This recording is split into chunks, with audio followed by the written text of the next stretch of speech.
1940년생 왕가리 마타이라는 여성이 계십니다. 아프리카 케냐 출신인데 노벨 평화상을 수상했습니다.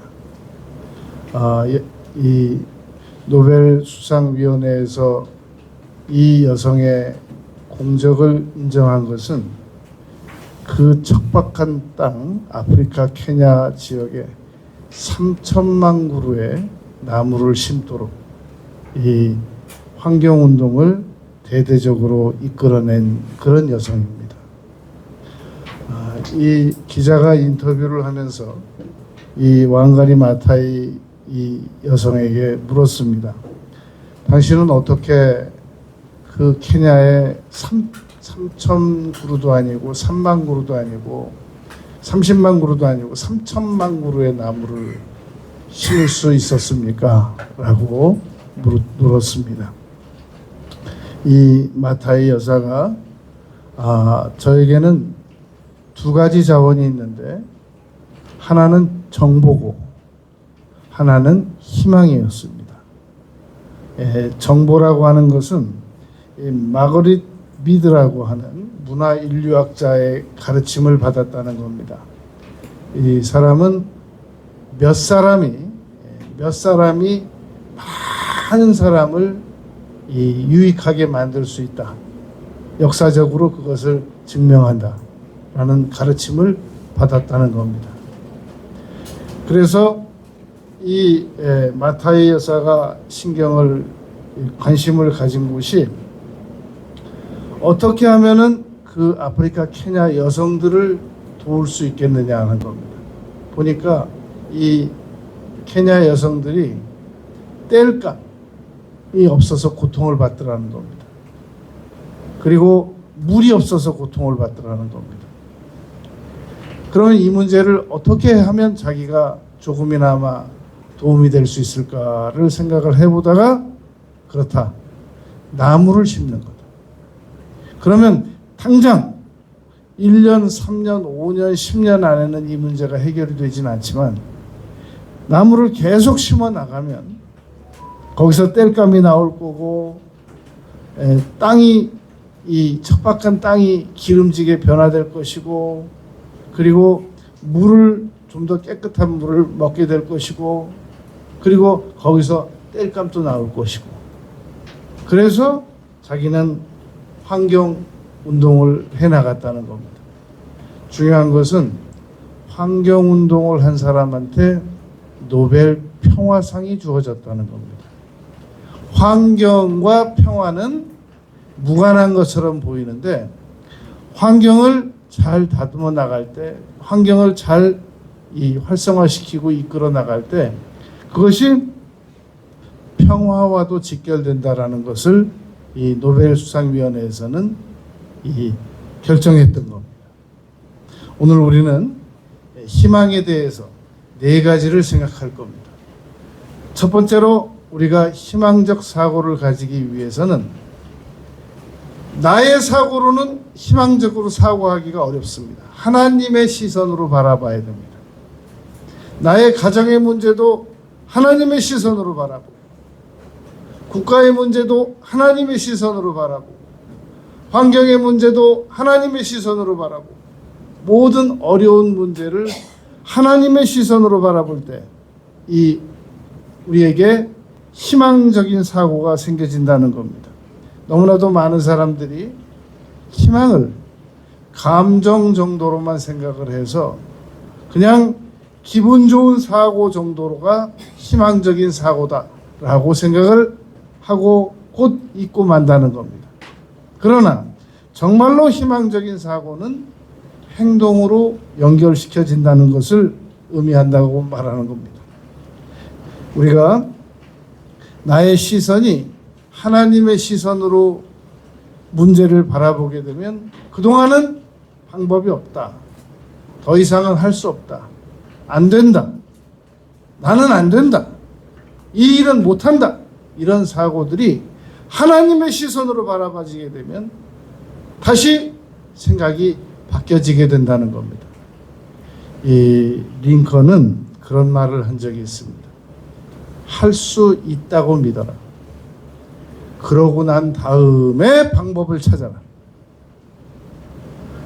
해보지도 않고 어느 왕회장 말씀처럼 무조건 안 될 거라고 생각하고 그러다 보면 방법도 안 찾거나 못 찾거나 덜 찾게 된단 말입니다. 할 수 있다고 믿으면 이 방법이 긍정적인 방법이 나온다는 겁니다. 그래서 예수님께서 구하고 찾고 두드리라 라고 말씀하셨지 구하기만 해라 라고 말씀하지 않으셨단 말입니다. 이 조셉 파크 목사님께서 막 거리에 나가서 복음을 전하는데 한 반대자가 큰 소리로 그러더랍니다. 목사님 거짓말 좀 그만하시오. 만약에 그렇게 복음이 위대하다고 한다면 스데반이 왜 돌 맞아 죽었겠습니까? 큰 소리로 지금 열심히 복음을 전도하고 있는데 그렇게 방해를 하더라는 겁니다. 그런데 이 조셉 파크 목사님께서 조금도 흐트러짐 없이 아주 침착하게 말씀하셨다는 겁니다. 바로 그 사람 말에 이어서 스데반이 억울하게 죽은 것 같지만 스데반이 돌 맞을 때 예수님께서 사도행전 7장에서 벌떡 일어서셨습니다. 그리고 스데반이 죽은 것이 우리 기독교에서는 완전히 무의미한 일 같았지만 그 자리에 사도 바울이 있었습니다. 그 자리에서 사울이라고 하는 청년이 스데반 죽는 모습을 보고 감화 감동을 받아서 그 자리에서 사도 바울이 배출됐던 겁니다. 라고 말했단 말입니다. 여러분, 바울 사도께서 이 로마서부터 13권의 서신을 써서 신약성경에 자리매김을 했는데 그 바울 사도의 신학을 깊이 들어가 보면 스데반의 신학이 주를 이룬다는 겁니다. 자기가 증인 서서 죽이라고 증인 쓴 그 스데반의 신학이 바울 사도의 신학의 주류를 이루고 있다라는 겁니다. 그러므로 우리가 어떠한 상황도 희망적으로 항상 바라봐 버릇해야 됩니다. 이 시편 42편에는 내 영혼아 어찌하여 낭망하느냐 너는 하나님에게 소망을 두라라는 구절이 두 구절 나옵니다. 42편에 5절과 11절에 내 영혼아 내가 어찌 낭망하느냐 너는 하나님께 소망을 두라. 내 영혼아 어찌하여 낭망하느냐 너는 하나님께 소망을 두라. 우리가 하나님께 소망을 두지 않고 내가 어떻게 희망을 가져보려고 하니까 내 시선으로 아무리 이렇게 보고 저렇게 보고 희망이 안 생기는 겁니다. 여러분, 희망은 하나님의 시선으로 바라볼 때만 희망적인 사고를 할 수 있는 겁니다. 여러분, 베드로가 예수님을 바라볼 때 바다 위를 걷다가 바로 시선을 돌려가지고 풍랑과 바람을 보니까 그냥 빠졌잖아요. 예수님께서 건져주시면서 어찌하여 의심하였느냐. 그럼 의심 안 하게 생겼어요? 그런데 안 하는 방법이 있으니까 예수님께서 어찌하여 의심하였느냐라고 물으셨단 말입니다. 시선 고정. 예수님만 바라보고 하나님만 바라보면 희망이 생깁니다. 그런데 하나님에게서 눈을 떼는 순간 우리는 희망이 급전직하로 사라지게 돼 있단 말입니다. 여러분, 바울 사도께서는 빌립보서 2장 13절에서 자기의 기쁘신 뜻을 위해서 하나님께서 마음에 너희로 소원을 두고 행하게 하신다 라는 말씀을 하셨습니다. 그런데 하나님께서는 소원만 주시는 분이 아니라 능력도 주시는 분이란 말입니다. 왜냐하면 여러분 빌립보서 2장 13절에서 소원만 주시고 그 소원 붙들고 너희가 가서 알아서 해라 이러시는 게 아니라 4장 13절에서는 2장 13절 말고 4장 13절에서는 내게 능력 주시는 자 안에서 내가 모든 것을 할 수 있다 라고 말한단 말입니다. 여러분, 자동차 선물해 주는 사람이 그 휘발유 선물 안 해주겠습니까? 하나님께서 이 세상에서 이 우리를 지구에서 살게만 해주시고 비도 안 주시고 빛도 안 주시고 공기도 안 주시고 어떻게 삽니까? 지구를 주신 하나님께서 악인에게도 너희가 악할지라도 마태복음 5장에 보면 악한 사람에게도 햇빛도 주시고 공기도 주시고 비도 주시고 그래서 우리가 지금 다 살아나가는 겁니다. 여러분, 데살로니가전서 5장 8절에 보면 소망의 투구를 쓰고 다니라 그럽니다. 데살로니가 교인들에게 소망의 투구, 그냥 아무 모자나 쓰고 다니지 말고 소망의 투구를 써라 라고 말씀했단 말입니다. 이사야서 32장 8절에 보면 존귀한 자는 존귀한 계획을 많이 세운다 그랬습니다. 하나님의 시선으로 볼 때 존귀한 계획도 세우는 거죠. 여러분, 이 왕가리 마타이 이 여사가 아주 그 놀라운 이야기를 합니다. 자기는 이 지구가 숨 막힐 듯이 아름다운 곳이라는 겁니다. 자기가 보는 사고는 이 지구는 숨 막힐 듯이 아름다운 곳이다. 그 아프리카 척박한 땅에서 한 얘기입니다. 그러면서 말하기를 자기는 사람들이 마음만 먹으면 누구나 자기가 적어도 자기가 있는 공간만큼은 에덴 동산처럼 만들 수 있다고 자기는 믿는다는 겁니다. 여러분, 우리가 안에서 그렇죠? 얼마든지 지금 우리가 사는 집, 내가 있는 공간, 에덴 동산처럼 만들 수 있습니다. 안에서 그렇죠. 놀라운 사고를 가졌어요. 노벨상 받을 만 하더라고요. 여러분, 우리가 희망을 가지려면 환경을 바꿔가지고 희망을 가지려고 하면 평생 살아도 희망 못 가집니다.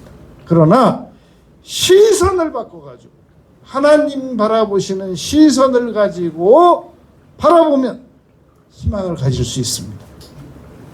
두 번째는 하나님의 방법으로 문제를 해결해 버릇하는 겁니다. 내 방법 말고 우리는 하나님께 도와달라고 기도드리고 내 방법으로 문제를 해결하려고 그래요. 내 방법으로는 문제가 해결이 안 되거든요. 그러니까 하나님께 도와달라고 말씀드렸으면 방법도 하나님의 방법으로.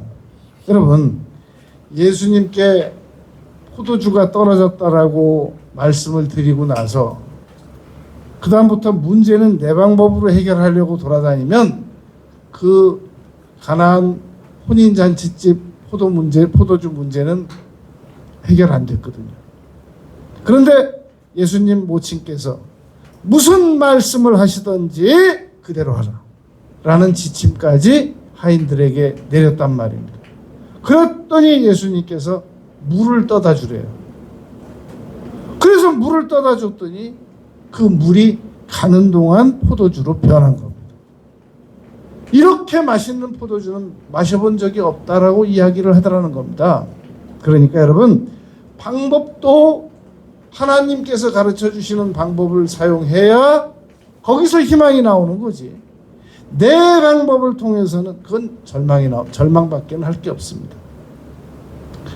여러분, 잠언 19장 18절에 보면, 이거 여러분들께서 잠언 오가면서 자주 봤을 것인데 해석이 좀 필요한, 이해를 필요한 그런 내용입니다.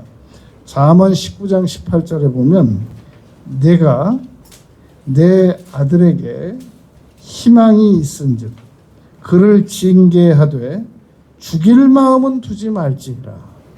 이 구절을 우리가 이제 오가면서 많이 보는데 이게 언젠가 한번은 설명을 들어야 이해가 되는 구절입니다. 우리가 이제 하나님의 방법으로 문제를 해결하려고 할 때 사업 문제도 해결해야 되고 물질 문제도 해결해야 되고 건강 문제도 해결해야 되고 국가적으로는 외교 문제도 해결해야 되고 경제 문제도 해결해야 되지만 집안에서는 이 자녀 문제를 해결해야 되거든요. 근데 이 자녀 문제를 내 방법으로는 아무리 노력해도 안 됩니다. 그런데 성경은 자녀 문제를 의외로 많이 말씀하고 있거든요. 몇 가지 잠언에 꼭 우리가 기억해야 될 말씀을 세 구절만 보면, 자녀 해결을 위해서 세 구절만 보면 잠언 13장 24절에서는 매를 아끼지 말라고 합니다. 자녀 문제가 정말 해결하고 싶으면 무슨 옷 사주고 핸드폰 사주고 해달라는 거 다 해주고 돈 주고, 돈 달란 말도 안 했어요. 근데 막 돈 필요하냐고 그래요. 그런 건 자녀 문제가 해결이 아니라는 거예요. 자녀 문제 해결이 잠언에서 가르쳐 주시는 그 세 구절만 보면 13장 24절에서 매를 아끼지 말래요. 만약에 매를 아끼면 어떻게 되는 건가? 그건 그 자식을 미워하는 거래요. 그 다음에 자녀 문제를 해결할 때 22장 15절에서는 아이의 마음에는 어리석은 게 덕지덕지 붙어 있대요. 제가 괜히 그러진 않을 거야. 아무래도 저 똑똑한 애인데 우리 애가 아주 머리는 좋은 애입니다. 아주 비상하거든요. 제가 친구들을 잘못 만나서 그렇죠. 잠언 기자가 이렇게 가르치고 있습니다. 솔로몬이 아이의 마음에는 어리석은 것이 많다.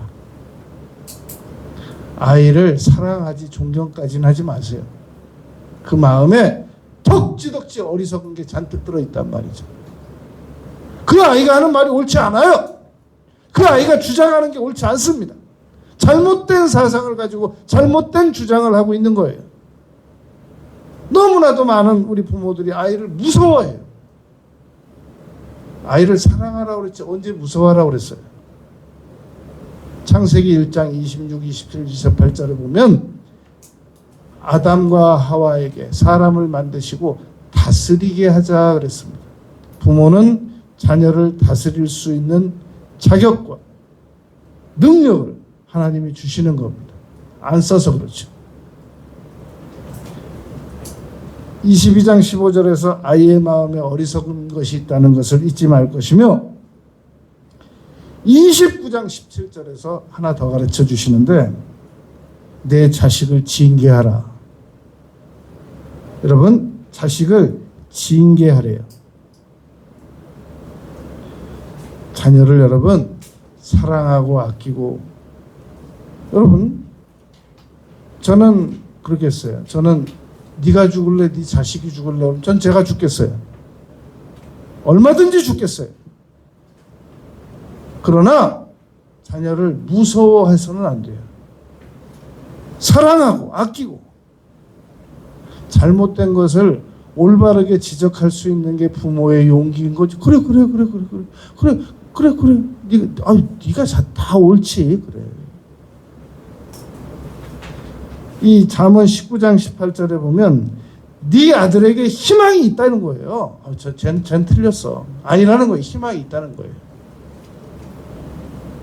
그러니까 징계하되 죽일 마음은 두지 말래요. 이거 생명을 죽이는 게 아니라 죽일 마음은 둔다 그러면 어떤 만약 방임하지 말래요.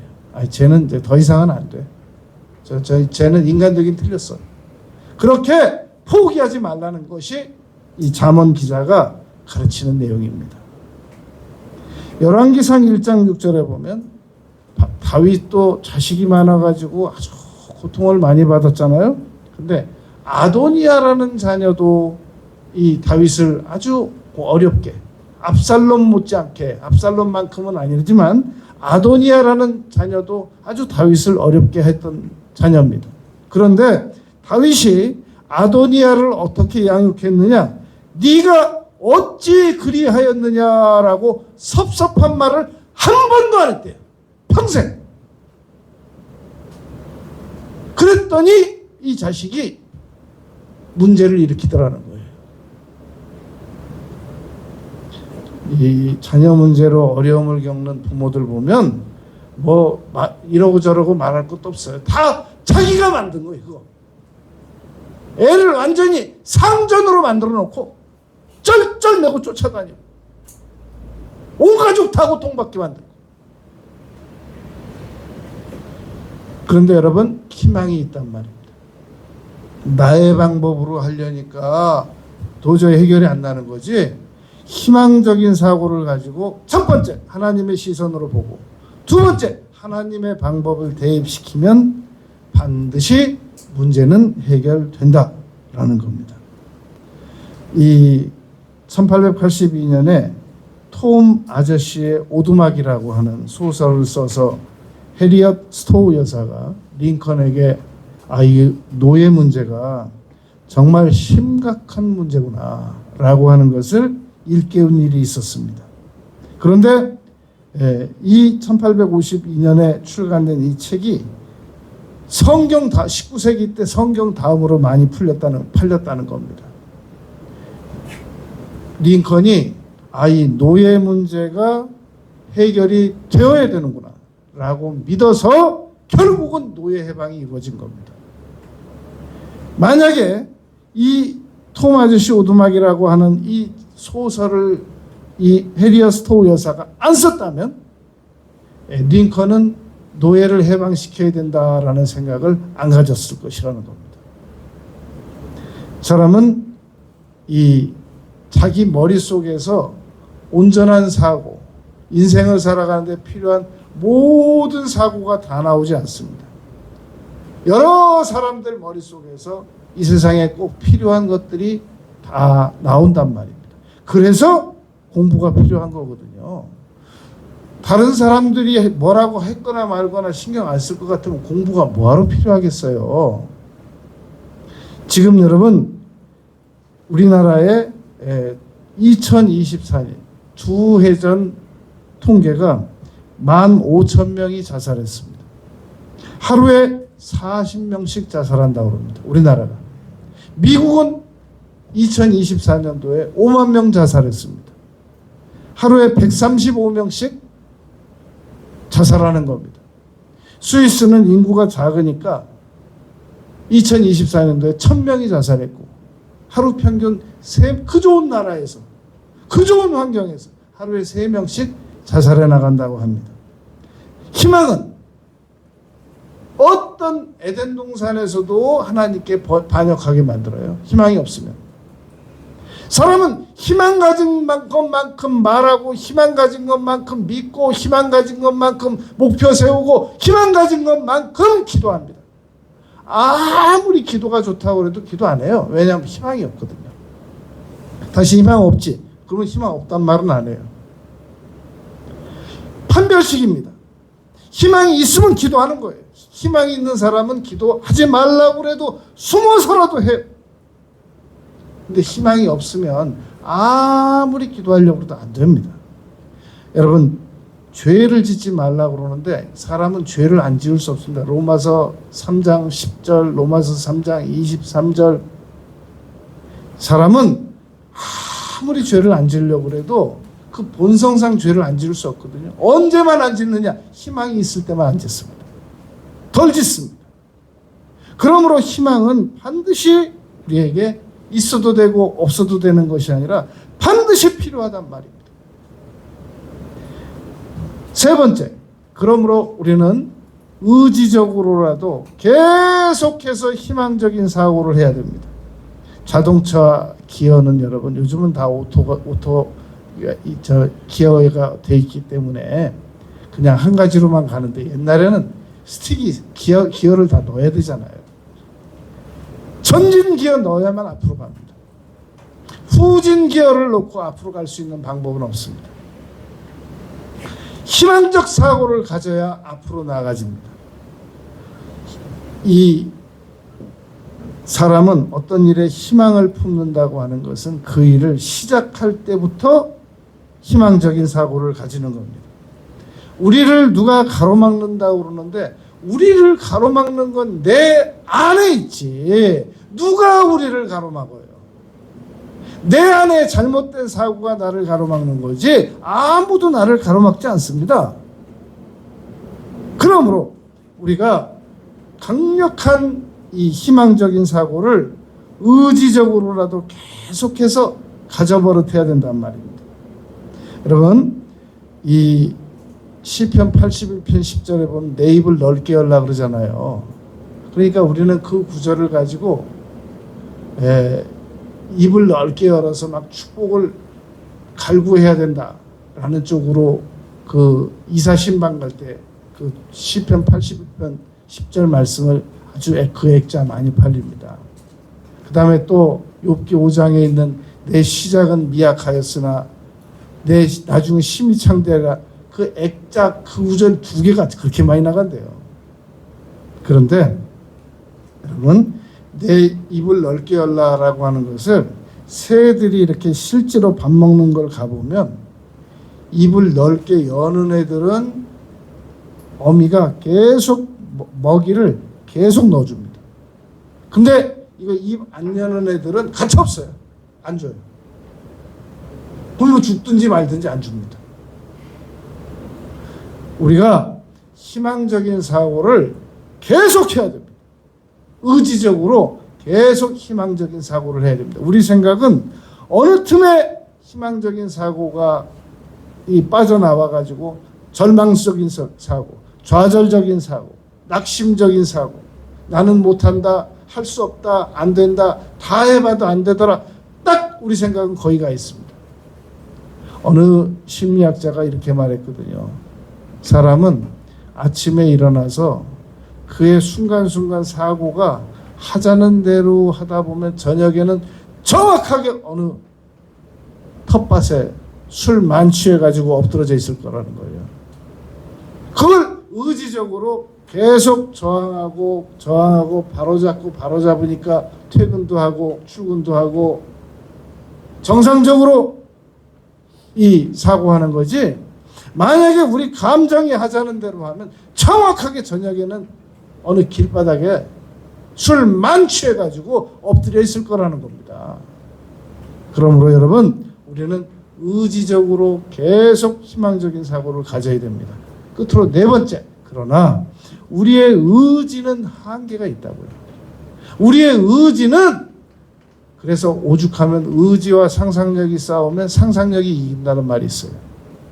의지는 그렇게 강하지가 못하단 말입니다. 그런데 이 의지와 성령님의 결탁, 이 의지와 성령님의 도우심이 역사가 되면 우리의 의지는 바벨탑을 하나님께서 오죽하면 바벨탑을 이들이 하는 일을 막을 수 없으리로다라고 단정을 지으시고 언어를 다 흐트러뜨려 놓으셨다니까요.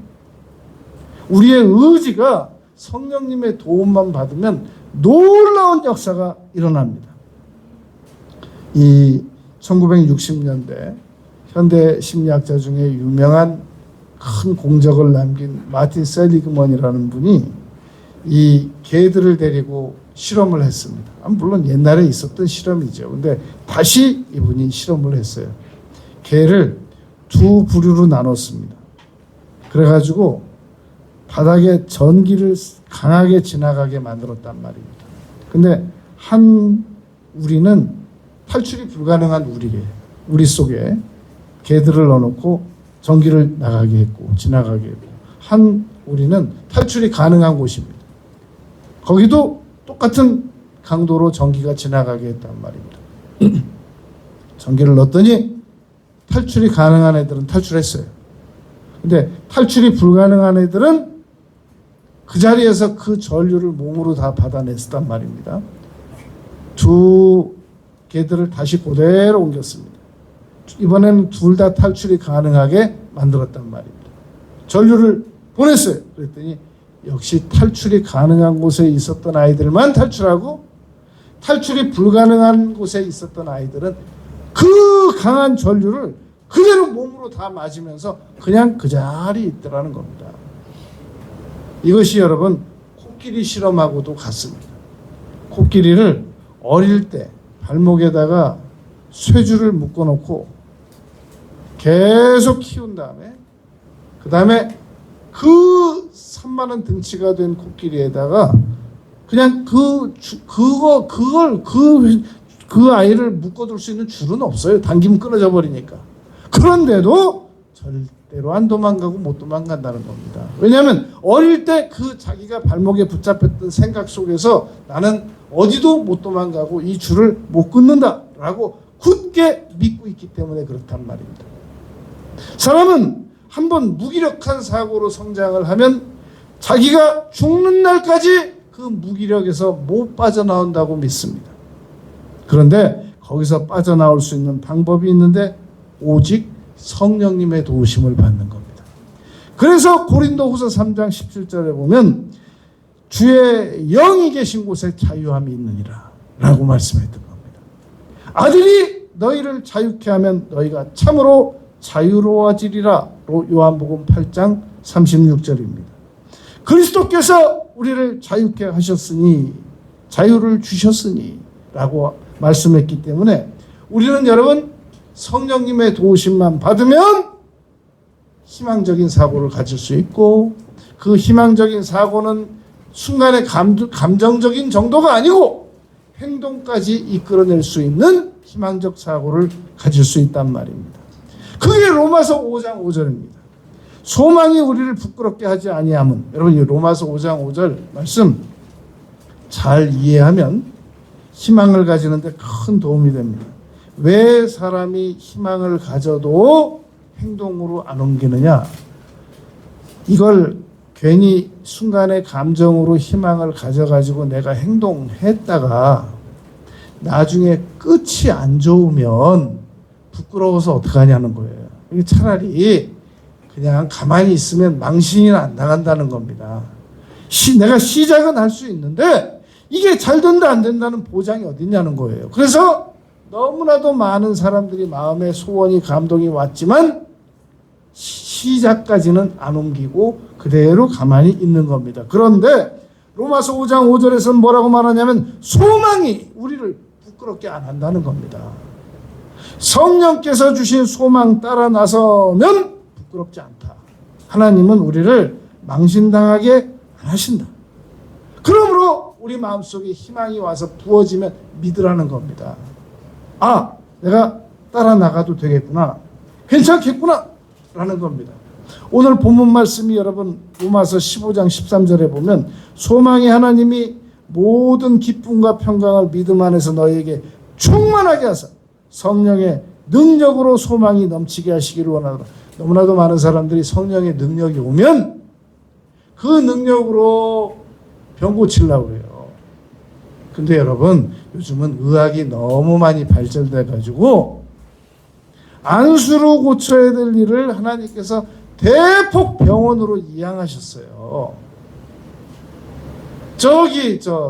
이태원에 가면 아주 우리나라에서 존경받는 목사님 계신데 그 목사님 벌써 20여 년 전에 위암 수술했는데 지금도 건강하게 살아가 계세요. 너무나도 많은 문제를 옛날에 의학이 발전 안 됐을 때는 그때는 기도로 금식으로 많은 부분을 치료를 하셨단 말입니다. 물론 지금도 하세요. 그러나 그건 의학이 없는 지역에서 많은 일들이 일어나고 의학이 너무너무 많이 발전된 곳에는 하나님께서 의학도 쓰시고 기도도 쓰시고 그런단 말입니다.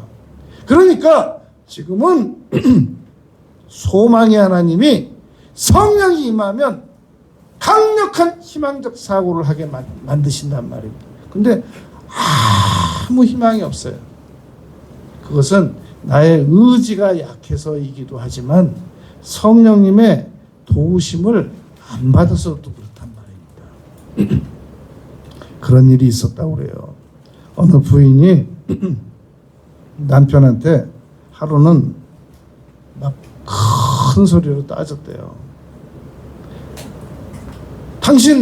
내가 당신 가난한 줄 알았는데 내가 이렇게 가난할 줄 몰랐다. 내가 시집 와가지고 당신 진짜 너무 가난해서 내가 너무 평생 고생했는데 어떻게 계속 가난하냐.